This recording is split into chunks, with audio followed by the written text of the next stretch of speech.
Hi అండి, welcome to Priya kitchen. మీరంతా ఎలా ఉన్నారు? నేను చాలా బాగున్నాను. మీరు కూడా చాలా బాగున్నారని అనుకుంటున్నాను.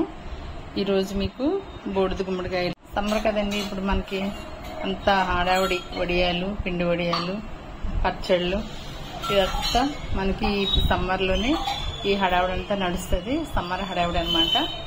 మీకు ఇప్పుడు నేను ఈ బూడిద గుమ్మడికాయ వడియాలు ఏ విధంగా పట్టాలో నేను చూపిస్తాను.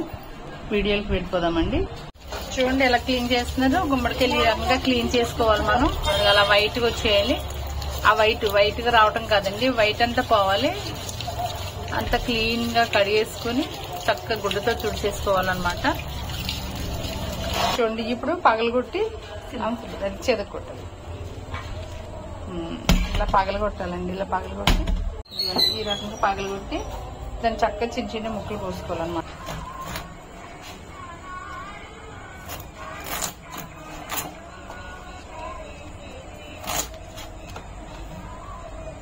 ఇలా చిన్న ముక్కలు కట్ చేసుకోవాలండి. ఇలాగా దీన్ని ఇలా చేసుకుని చిన్న చిన్న ముక్కలుగా చేసుకుని ఇలా చిన్నగా కట్ చేసుకోవాలన్నమాట.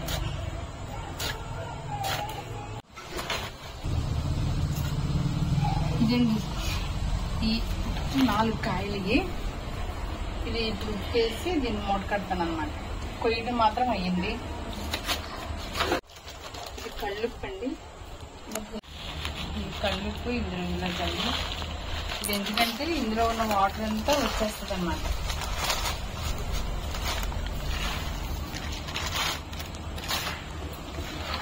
కలుపుకోవాలి. కొంతమంది పసుపు కూడా వేసుకుంటారండి ఇందులో. నేను పసుపు వేయట్లేదు. గుమ్మడికాయ రసం కూడా హెల్త్ కి చాలా మంచిది కదండి. చాలా మంది గుమ్మడికాయ రసం కూడా తాగుతారు. లేత గుమ్మడికాయలు మిక్సీలో వేసి ఈ రసం తాగుతారు, గింజలు తీసేసి. అలాగే వడియాలు కూడా చాలా హెల్త్ కి మంచిది అనమాట. గుమ్మడికాయ వడియాలు పెట్టి కట్ చేసేయండి.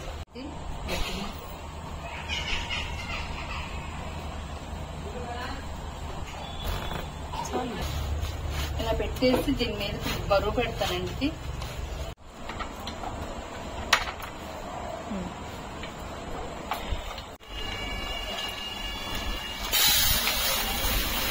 కేజీన్నర పడుతుంది. ఆ కాయలకి కరెక్ట్గా కేజీన్నర అనమాట. ఈ వడియాలకి పొట్టుపప్పే బాగుంటుంది. పొట్టుపప్పు అయితే టేస్టీగా ఉంటుందండి. కొంచెం సమయంలో మనం ఈ పొట్టుపప్పు వేసుకోవాలి. ఇలా పప్పులా కడిగేసుకుని రాత్రి నానబెట్టాను కదండి. ఇది కడిగేసాను శుభ్రంగా.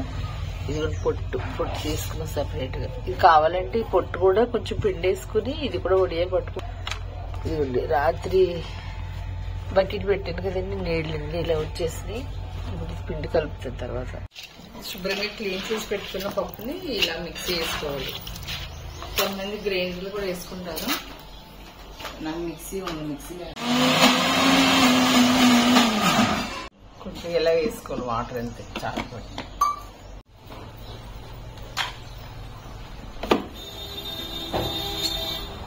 ఇదండి ఇలా వచ్చింది. అది ఇలా ఉండాలి పిండి. ఇంత గట్టిగా మిక్సీ పెట్టుకుంటే వడియాలు మనం ఎలా కావాలంటే అలా వస్తాయి అన్నమాట. పలసగా పట్టుకుంటే వడియాలు రావు. చక్కగా ఇలా ఉండాలి. పిండి అంతా ఇలా రుబ్బేసుకుని మిక్సీలో ఇవన్నీ వేస్తున్నాం. 1/2 కిలో మటుకు.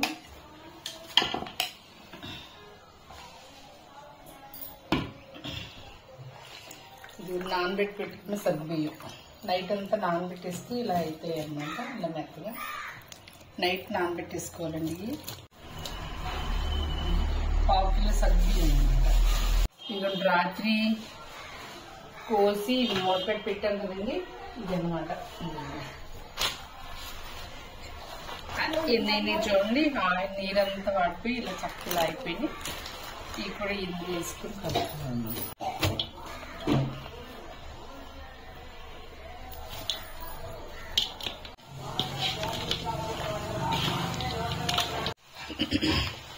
జీలకర్ర అండి మన ఇష్టం, ఎంతైనా వేసుకోవచ్చు. నేను ఒక 100 గ్రామ్స్ వేస్తున్నాను దీనికి. వేసాను, మళ్ళీ కొద్దిగా వేస్తున్నాను. ఇదండి మొత్తం అన్ని కలిపేస్తే ఇలా అయ్యిందన్నమాట.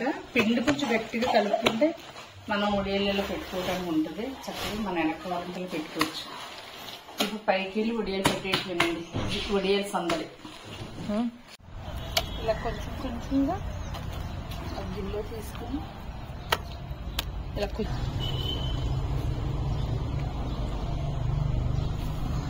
ఇలా మన సరిపడా ఇలా చిన్నగా పట్టుకుంటే తొందరగా ఆరిపోతే మనం వేపుకునేటప్పుడు కూడా సరిపడగా ఉంటాయండి. మరీ పెద్దగా పట్టుకున్నాం మనకు తినడానికి కూడా ఉండదు. ఇది కూడా ఫైనల్కి అయిపోయింది. ఫైనల్కి వచ్చేసింది ఇలా అనమాట. ఇంత ఎండలో కాకుండా మనం 8 అయ్యేటప్పటికల్లా మీకు వడియాలు పట్టేసుకుంటే ఎండ అంతా వడియాలకి తగులుతుంది. చక్కగా తొందరగా ఆరిపోతాయి అనమాట. ఇదండి ఇది వడియాల సందడండి. ఇది చూడండి, ఇది సెకండ్ డేకి రకంగా వచ్చేస్తున్నాయి వడియాలు. రేపు కూడా బాగా ఎండబెట్టేస్తే రేపటితో అయిపోతాయండి. ఇవ్వండి బూడిద గుమ్మడికాయ వడియాలు రెడీ అయిపోయినాయి. ఇది 4th డే. చక్కగా తీసేసి మళ్ళీ 2 days ఎండబెట్టాను. ఫస్ట్ డే అయిన తర్వాత సెకండ్ డే మామూలుగా తీసేసి ఎండలో పెట్టేస్తాను. ఎండలో పెట్టి ఇది 2వ రోజు. ఇది ఈ రకంగా ఆరిపోయినాయండి, రెడీ అయిపోయినాయి. ఇవి చక్కగా మరి 1 year వరకు మరి పాడవకుండా చక్కగా ఉంటాయి. మరి హెల్తీగా కూడా, హెల్త్కి కూడా చాలా మంచిది. మనం ఇది ఇలాగా ఇలాంటి ఒక డబ్బా తీసుకుని చక్కగా స్టోర్ చేసుకుంటే, మూత పెట్టేసుకుని స్టోర్ చేసుకుని 1 year వరకు ఉంటాయి. మరి ఈ విధంగా ట్రై చేయండి. ట్రై చేసి తిని ఎంజాయ్ చేయండి. మరి నా వీడియోస్ ఎంతవరకు మీకు ఉపయోగపడుతున్నాయో కామెంట్ రూపంలో కామెంట్ చేయండి. మరి కొత్తగా నా ఛానల్ చూసినట్లయితే సబ్స్క్రైబ్ చేయండి, సపోర్ట్ చేయండి, షేర్ చేయండి. Thank you. మరి కొత్త వీడియోతో మళ్ళీ కలుద్దాం. థ్యాంక్ యూ అండి.